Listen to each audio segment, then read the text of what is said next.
Everyone, Jordan Roberts from Racer X here. We're out at High Point today for the 2016 Kawasaki press launch. We've got the KX450 here today. All new bike, slimmer, lighter, better engine performance. But we've got Brad Pitts here to tell us kind of more of the technical details of the new bike. Yeah, thanks a lot. We're happy to have you all here on a beautiful day at High Point Raceway to ride the really all-new 2016 KX450. A lot of great stuff to talk about on this bike, from all-new bodywork, lighter bodywork. We've got a new fuel tank and seat, which is a lot flatter, it's going to let the rider move around a lot better on the bike. But although the tank is flatter, we've increased fuel capacity. We now have a V-shaped radiator, which allows the rider to tuck his knees in a lot better. So this whole combination is going to be a lot slimmer, make the bike feel a lot more nimble, easier to turn. The bike is overall 7.5 pounds lighter than last year, which is a huge improvement. Makes the bike feel a lot better on the racetrack. We also have a new exhaust, which is 2 decibels quieter, which is a big improvement over the 2015 bike. We still have the great adjustability on the KX with the handlebars and the foot pegs, which allow you to open up the rider triangle. We've got an all-new motor, a lot of lighter pieces in here, so we've shaved a lot of weight off the motor while smoothing out the power and giving it great over rev. So it's a really easy bike to ride for a 450.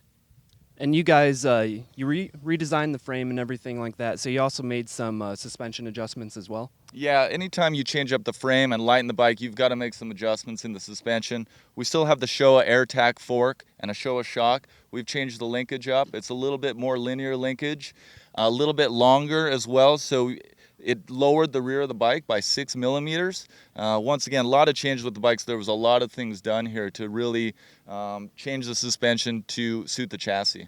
Okay, thanks, Brad. We're really looking forward to taking this bike out at High Point and doing laps all day, and we'll tell you what we think at the end of it.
So Logan Martin and myself, we just got done turning a bunch of laps on the 2016 Kawasaki KX450. It was actually pretty cool. We got to ride with the king, Jeremy McGrath. You don't really get to say that too often.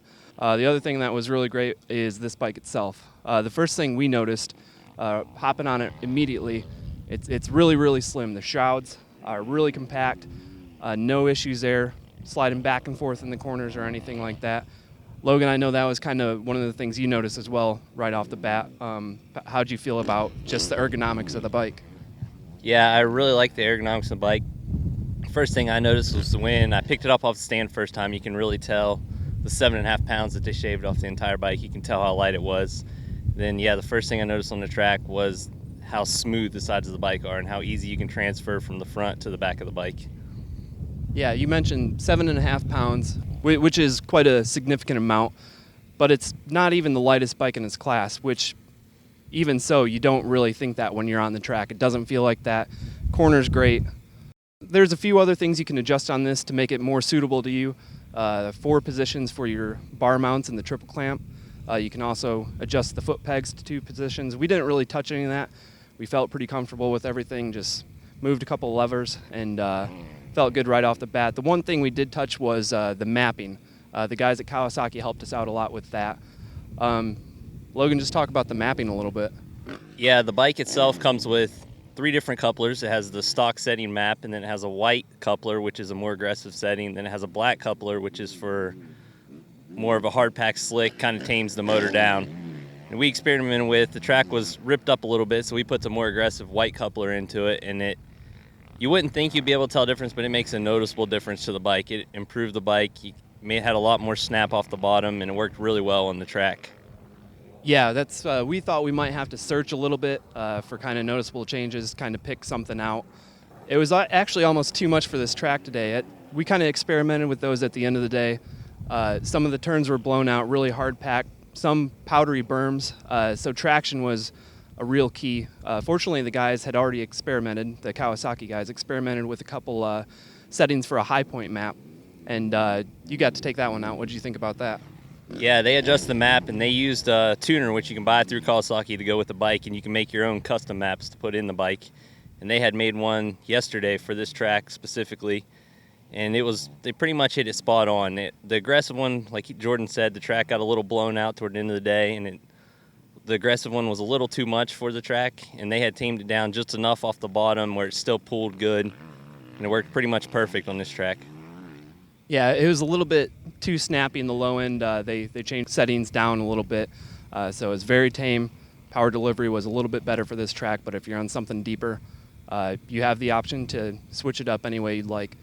But yeah, overall impressions, bike pretty good, handles great, real slim, and a lot of changes. So check them out. We'll do a little dialed-in segment with Ping in weeks to come, and you can see how to set this up further. So much thanks to everyone at Kawasaki.